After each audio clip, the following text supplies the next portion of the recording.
Hello there, and welcome back to the Codex. So with the release of this astoundingly gorgeous new Valkyr heirloom skin, I figured it's also a time to give you guys another different Valkyr build.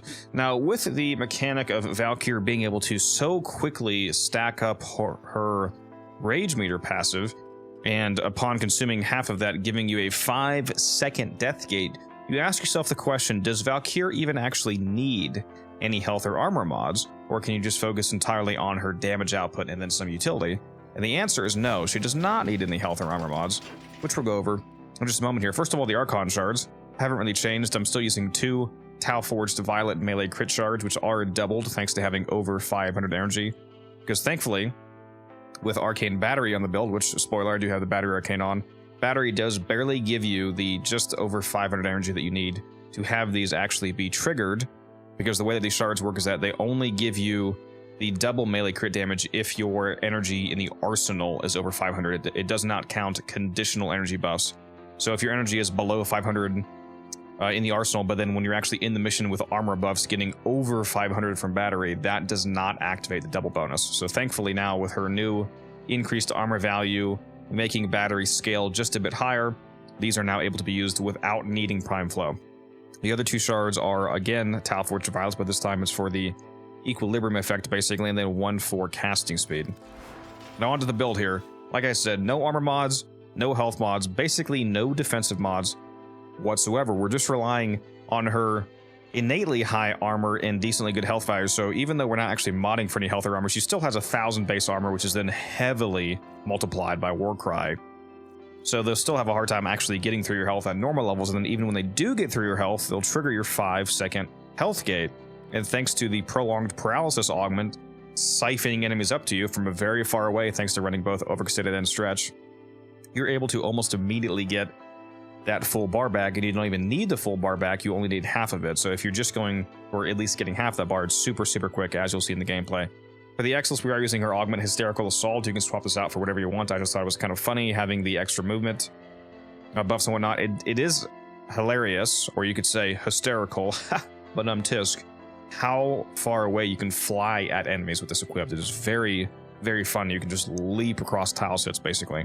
We are using Brief Respite to give ourselves a little bit of shield gating on top of all of this kind of built-in health tanking along with the Death Gate. So again, making it even harder for them to activate your Death Gate in the first place. And then aside from that, like I said, it's just strength and range, basically. The Arcanes are Arcane Battery, giving us over 1,200 energy in the mission once it's actually stacked up, because thanks to Warcry, you are going to get enough armor to completely cap out Battery, so it'll give you 1,000 energy, which should put you at 1,225 energy, I believe. So lots and lots of energy.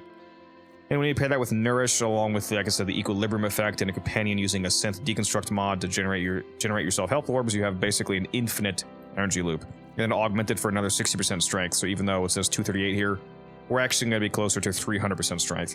And then, of course, you could use, like Night Specters or Madurai, whatever on top of that.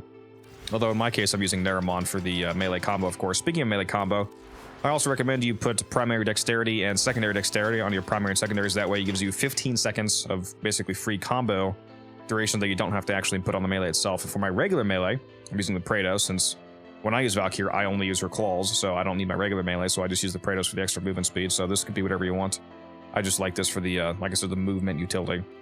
Now for the Talons themselves, we are using just a fairly standard influence build. The only thing that's not quite standard is that we're using both Prime Reach and Spring-Loaded Blade, because I think the claws feel way better to use when you have a lot more range on them, because the base range is very small, and the claws do so much damage that you can easily sacrifice 2 damage slots for 2 range mods.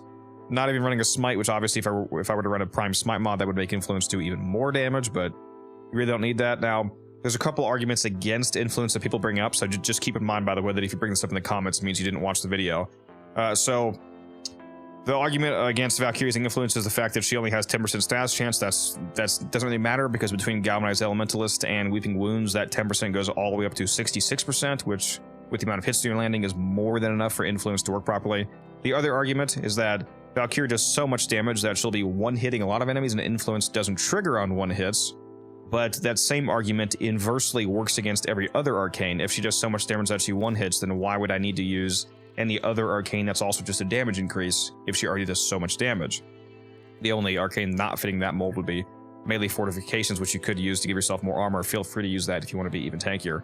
Now, the argument for, you know, like I said, influence versus all the other ones is all the other ones would still just be making you overkill enemies, but whenever influence does happen to go off and it does give you that 18-meter wide AoE nuke, it's strictly better. Even if that doesn't happen consistently, the fact that it happens at all makes it better than all the other arcanes in terms of KPM, because it does even just occasionally give you that extra KPM of killing guys within 18 meters of you rather than just the person that you're directly hitting. So in my opinion, it's still strictly the best arcane, even if it's not the most exciting. Now let's go ahead and hop into some actual gameplay here and showcase just how good this is.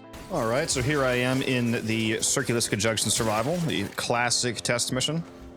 As you can see, even without having our full 12x combo, the damage against these regular level of enemies is more than sufficient enough, and that's without even having a Nourish active or using Paralysis, for example. If we go ahead and pop both of these, of course, we could do even more damage, especially on these ground finishers. Right there, that's an 8.1 million.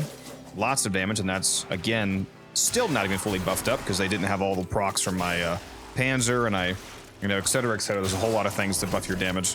Damage has never been a problem for Valkyr, and especially with the extra 300% built-in melee damage she has now, the extra combo multiplier she has, and depending on your helmet and all that, again, the damage is never an issue. It's really just about how much can she actually survive. I did just get corrupted, so let's go ahead and cast an even more humorous war cry in fourth here, because while she may not need more damage, I like seeing a bigger number. Bigger number make brain go burr, so I figure why not. Now, in terms of survivability, as you can see here, I currently have my full 300% rage meter. Let's go ahead and let them kill me on purpose, which I just realized might actually be a little bit harder than I would like, given the fact that I just recast a corrupted war cry, but that's okay. I'm going to let them kill me. I'm going to trigger that death gate. There we go, 5 seconds of invulnerability. You just cast Prolonged Paralysis, boom, instantaneously 300% bar again. That was insane how fast that was. You want to see me do it again? I'll do it again. Let's go ahead and let them kill me. Here we go. Boom, there goes the invulnerability. Instantly 300% bar again. As long as you have enemies around you, using that Prolonged Paralysis augment to just siphon enemies to you and immediately rebuild your bar by hitting them all, especially with those ground finishers, because finishers build the bar faster, and Prolonged Paralysis automatically drops enemies on the ground in front of you and opens into finishers. It just makes it so synergistic and basically impossible to run out of your rate. This is why you don't need survivability mods. If you're doing any mission that has enough enemies to rebuild your bar, which are mainly the missions where you would die, then it's basically impossible to die. Because think about it this way, if you aren't doing a mission where there's a lot of enemies, then you very likely won't even go down in the first place, because if you're not fighting a lot of enemies, then there's not a lot of enemies to do damage to you. However, if you are in an environment where there's a lot of enemies to do damage to you, sure, you might quote-unquote die faster, but all of those enemies working, like being there to kill you, also, they effectively work against themselves, because now you have all of these bodies to stack up your rage meter against. So it's basically a feedback loop. It's just impossible to die.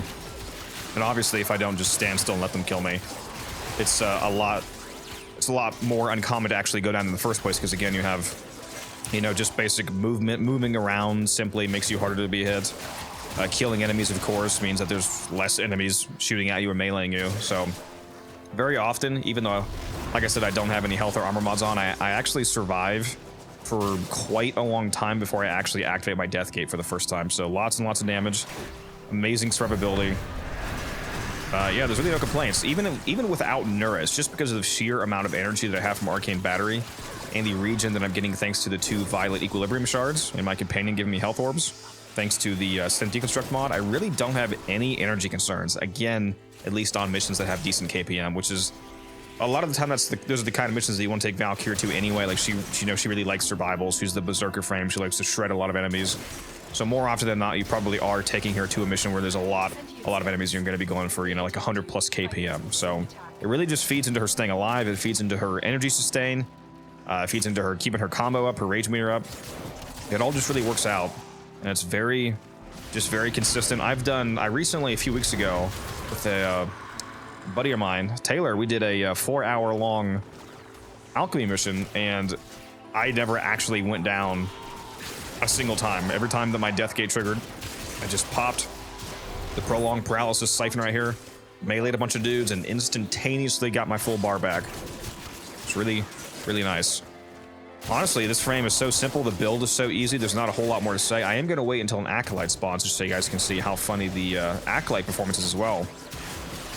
Or did I already kill one? I'm not going to lie. I may have already killed one and not even noticed because she does so much damage. Well, I'm going to make sure that I kill either my first Acolyte or a second Acolyte if I didn't already kill one. That way you guys can see that she also doesn't suffer at all against those. Especially if you're using a TennoCreate mod for those free heavy attacks, which I highly, highly recommend. My favorite typically being Discipline's Merit. Right there, by the way, you just saw melee influence going off. That's what I'm talking about. Whenever influence does go off, given the amount of base damage she is putting out to scale up those influence procs, she just eradicates everybody within like 20 meters. So I don't understand the argument of saying that melee influence is not a usable arcane on her. It's clearly, objectively, the best arcane for KPM. It just makes no sense saying otherwise, to be honest. But again, if you want to go melee fortifications to make yourself tankier, that is another option. But in terms of KPM, I don't see any other arcane beating influence. But yeah, let's go ahead and kill an Acolyte here, and then that'll be just about it. All right, here comes an Acolyte, and I think this is my second Acolyte. I think I did kill him without realizing it, but who knows. Oh, we got Violence here, so let's see if we can kill him before he nullifies me. Let's go ahead and pop Vulnerability, and he's gone. Yep. So Acolytes are also not a problem for Valkyr. She's amazing. I know a lot of people are complaining about her losing her invulnerability, but really she's still basically completely invulnerable as long as you just keep her death gate up. And she does even more damage now than she used to. Not that she really needed that, but, you know, still technically that is an improvement, I suppose. And we have this absolutely fantastic skin that is just incredible looking, like, you know, the heirlooms tend to be. So let me know down below, what do you guys think of Valkyr in general? What do you think of this Valkyr build? If you have any thoughts about things that you would change, things that you would add, maybe different Archon Shards, maybe different mods, would you do more or less range, so on, so on. Let me know your thoughts down below. I'm always interested. And I will see you guys in the next one.